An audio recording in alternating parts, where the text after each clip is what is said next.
1981年6月13日的清晨，法国巴黎的布洛涅森林公园内有一对正在散步的老夫妻，突然看见不远处有一个身形矮小的男子正在非常吃力地拖着2个行李箱往树林的深处走去。老两口便上前询问男子是否需要帮忙，结果这位男子吓得立刻将行李扔在原地，往公园外的街道跑去，拦了一辆出租车之后扬长而去。这老两口就非常奇怪呀，于是打开了其中一个行李箱查看，里面装着的是一具残破的女性遗体。两人赶紧报警，警察赶到现场之后，立刻检查了这2个行李箱，其中一个行李箱装着遗体的上半身，女士的右肩没有了，乳房也被割去，尸体被从腰部斩断，而下半身就放在另一个行李箱当中，大腿也有部分的肌肉遗失了。现场的法医也根据尸体的肿胀程度判断，死亡时间约为36小时至48小时。而警方也很快的从失踪人口的名单中确认了死者的身份，死者是就读巴黎索邦大学的25岁荷兰籍女学生瑞妮·哈特威。根据两夫妻的描述，该名男子年约20到25岁，亚洲面孔，身形矮小瘦弱。警方通过调查找到了凶手乘坐的出租车，通过出租车司机提供的线索，经过对附近住宅中亚洲住户的身份和外貌特征的排查，最终锁定了一名日本男子，而这名男子也是死者瑞妮同班同学的佐川一正。当警察打开了佐川一正的房门时，佐川表现得很镇静，一点都不慌张，好像正在等待着警方的到来。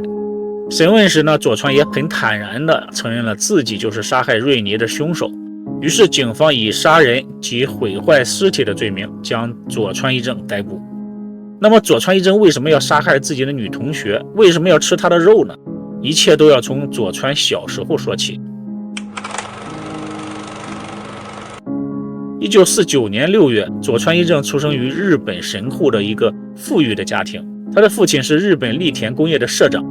母亲在怀孕当中不小心从楼梯上面摔了下来，佐川一正因此早产了。后来又得了腹膜炎，所以佐川从小体弱多病，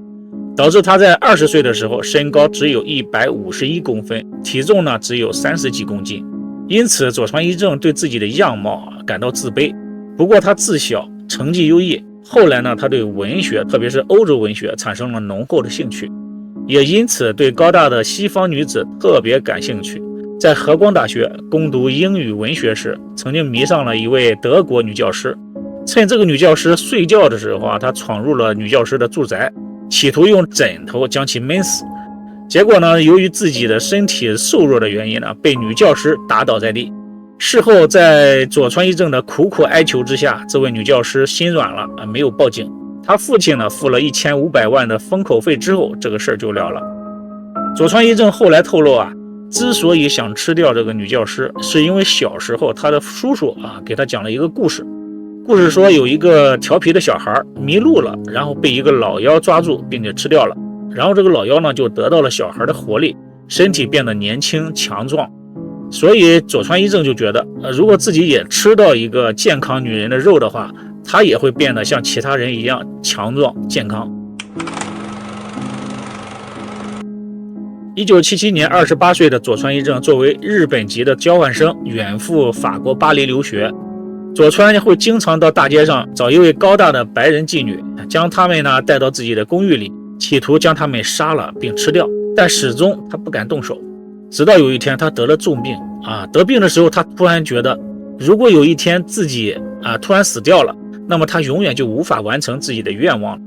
这时佐川就下定了决心，一定要吃掉某人。而这个时候他的目标就是他的同班同学瑞妮。瑞妮当时26岁，天资聪颖，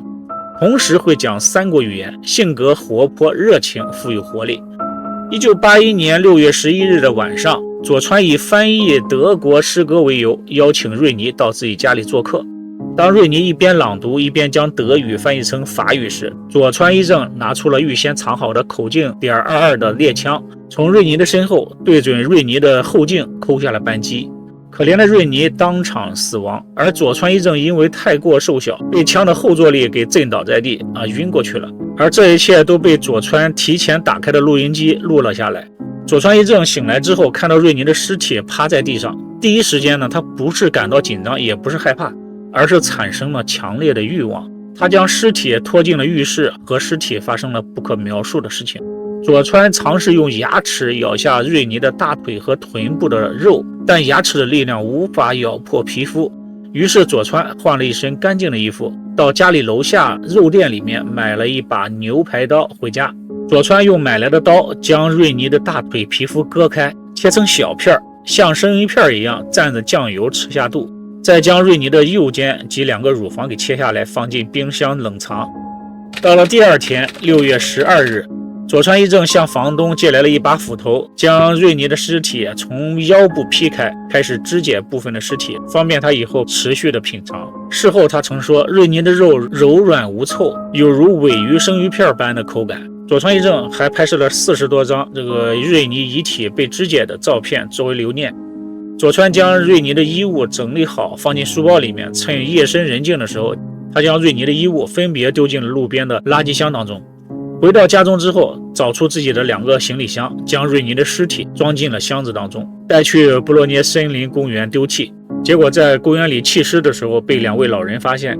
佐川一正仓皇逃回家中，意识到自己可能马上就会被警察找上门。于是呢，他拿起了电话，打给了自己的父亲，将自己杀害瑞尼的事情交代得一清二楚。警察逮捕佐川一正后在他的家里发现了一卷录音带，其中能够听到瑞尼生前正朗诵着德文诗句和突然的枪声。当警方打开佐川家的冰箱的时候发现里面有大量的肉和吃剩的煮熟的肉，并且用盘子一盘一盘的装好，旁边呢还放着香料和芥末。经过鉴定，那些肉全都是瑞尼身上的肉。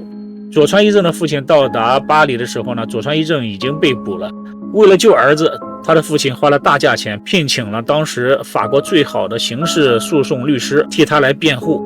1982年3月，佐川的审判正式开庭。即便检方手中掌握了大量的确凿的证据，公寓里搜到的作案工具、冰箱里未处理的尸块以及佐川一正的口供，所有的证据都指向佐川杀害了瑞尼的事实。辩方律师呢，并没有否认佐川杀人的事实，他提出佐川在杀人之后对尸体进行了侵犯，并且食用尸体，甚至在分尸之后呢，还拍下了和尸体的合照。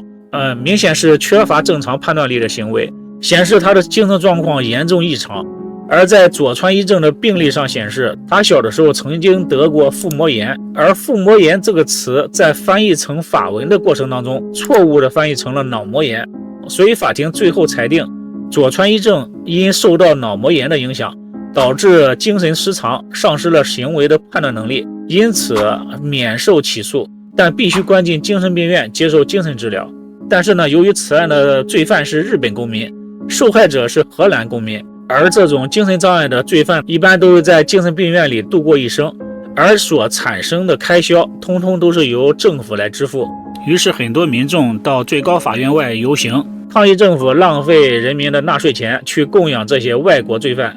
法国政府也迫于舆论的压力，于1984年10月，佐川一正在精神病院待了14个月之后，做出了将他驱逐出境的决定。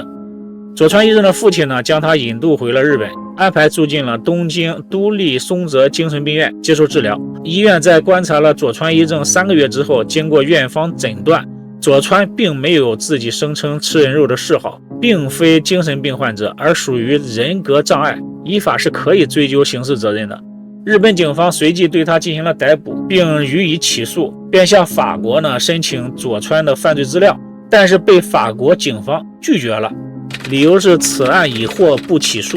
无法提交无罪者的相关资料，没有证据，日本警方也无法判佐川有罪。佐川一正在1986年4月在东京精神病院待了15个月之后恢复了自由。被释放后的佐川定居在东京，他的事件被曝光之后呢，在日本国内引起了轩然大波，因此他变成了日本的知名人物。有一个编剧找到了佐川，以他的故事原型写了一本小说，结果呢大卖，佐川也因此赚了不少钱。有多家报社杂志邀请他成为专栏作家，也有美食节目邀请他去录制节目，让他在节目上面呢以各种食材和他吃过的人肉做比较。还有多位艺人以及电影明星都希望能和他一同演出，来增加收视率。佐川还客串了很多的电视剧和电影，甚至佐川还受邀出演了一些带颜色的小电影。除此之外呢，佐川还出版了很多的小说，里面详细记录了他杀害女同学以及吃肉的过程。虽然受到了很多的批评呢，还是成为了日本年度最畅销书籍之一。佐川也赚得盆满锅满。虽然赚的比较多，佐川的花销也很大，并没有存下多少积蓄。随着时间的流逝佐川慢慢成为了一个过气明星，没有工作。他曾经写过500多封的求职信，没有一家公司敢聘用他。没有了收入，坐吃山空。佐川从父亲的钱包里偷走了数万元，后来还卖掉了弟弟的大提琴和珍藏的画作，没钱了，只好贷款过日。但由于他根本没有偿还能力，所以讨债人找上了他的父母，要他们抵押房产来替儿子还债。佐川的父亲被他气得脑溢血去世了，他的母亲也在隔天在家里割腕自杀。父母的葬礼由父亲之前担任的社长的公司代为办理，并禁止佐川一正参加。之后用父母的遗产偿还了他的借贷，并搬到了公宅，每个月领取救济金度日。2013年，佐川脑中风之后失去了生活自理能力，生活起居交由弟弟照顾。佐川一正从头到尾呢都没有反省过自己，甚至在某次采访当中他还说，我还想在有生之年能再吃一次人肉，这样我死也瞑目了。佐川一正最后活到了73岁。2022年的11月24日，佐川一正因为得了新冠肺炎逝世。这个吃人恶魔终于走到了生命的尽头。以上就是今天的故事，感谢您的收看，别忘了点赞关注，您的支持就是我更新的动力。我们下期视频再见。